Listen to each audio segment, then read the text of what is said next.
Hello, everyone. So we're here at live stream number 174. And what I wanted to share today was actually something very simple, but sometimes the simple requires a bit of an explanation for it to be felt and understood.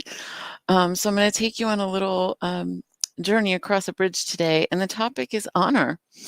And I went to my Reach Your Stars book, which has like a ton of beautiful quotes in it.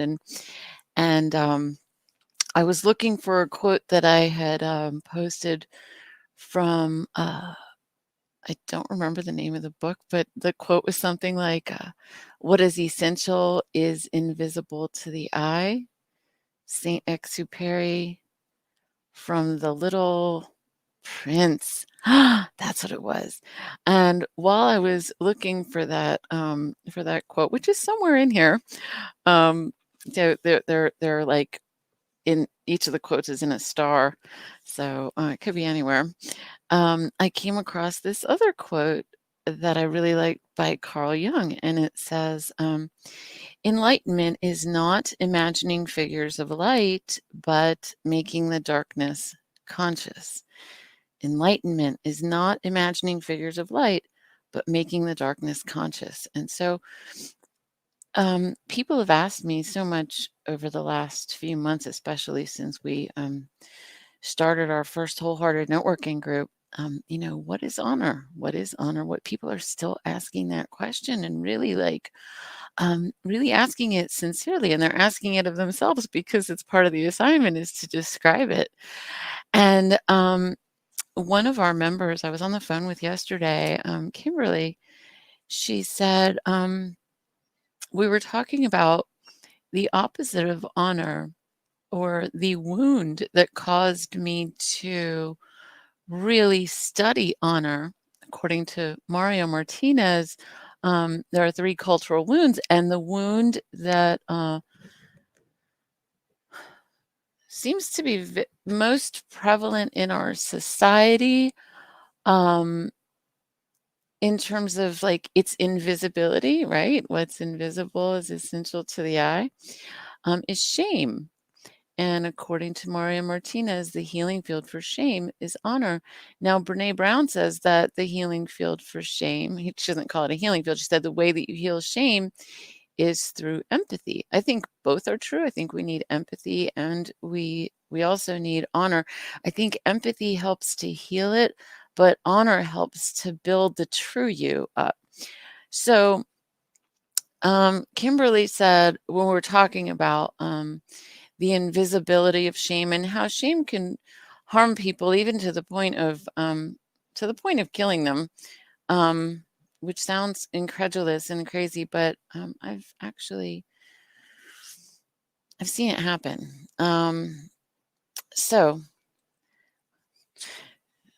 So Kimberly said, shame is subtly negating your value.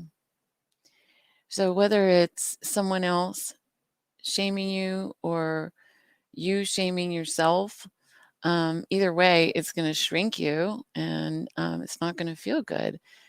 And the only reason it doesn't feel good is because our existence and our spirits are so big. We're vast. We are just vast. And when that wants to express, when I was at Kimberly's house, she had just planted 3 bulbs inside these kind of big vases, and they were just starting to sprout, and she was lit up. She was just like, look how they're growing. And that exuberance for just witnessing these flowers growing, these stems rising, lit her up, and her reflection to them about how she saw them. In order for them to exist, she was practicing commitment and loyalty to them as well, right? So not just honor, but the look on her face to me felt like honor. She was honoring their very existence. And it seems that because this topic is so I'm going to say misidentified in our culture, because we tend to identify it with patriotism and military and politics, that I think it's like if I could contribute one thing into the world that would be like a worldwide phenomena thing, it would be people's felt understanding and recognition of honor. So if we look at this in the opposite way, so if shame is subtly negating your value, then honor is subtly appreciating your value. And that can come in a look. It can come in a felt sensation about how you think about yourself. I'm going to give you one more metaphor, and this is a real treasure. So it's known that when people are suffering from certain kinds of PTSD, especially if it's shame related, the shame gets stored in the second energy center, which is like in the colon and uterus kind of area. And I'm going to give you a metaphor to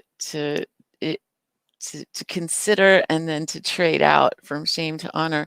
So a metaphor for shame is a scapegoat, right? So a scapegoat is somebody who has been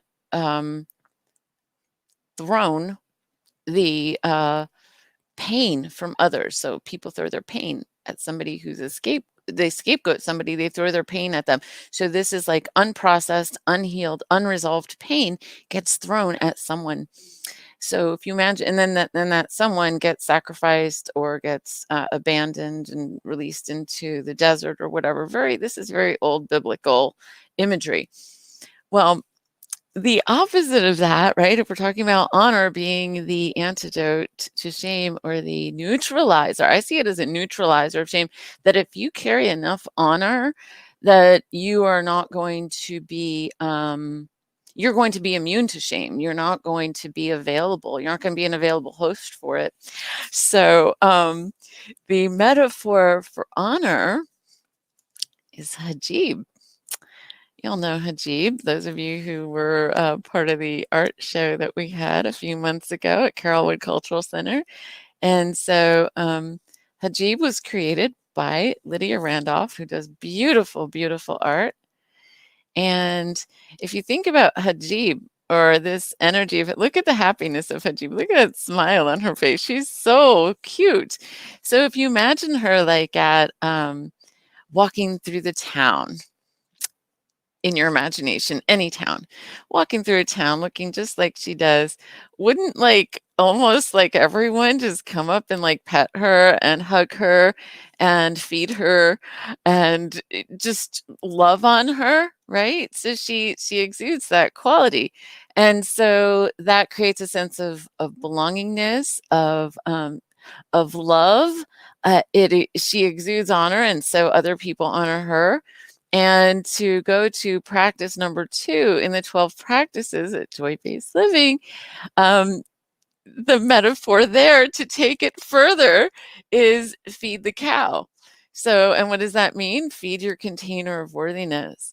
And so, if you want a self-reflection question, because sometimes y'all really like those, self-reflection could be very simple. How well am I feeding my cow today? And am I feeding my cow with honor? And if so, if you want to take it to another level, what does that feel like when I embody that sensation? What does that feel like to feed the cow, to feed my container of worthiness? So Hajib is sending you a kiss. And we send this message to you with a lot of love and a ton of honor. Bye for now. See you tomorrow at 2 o'clock Central.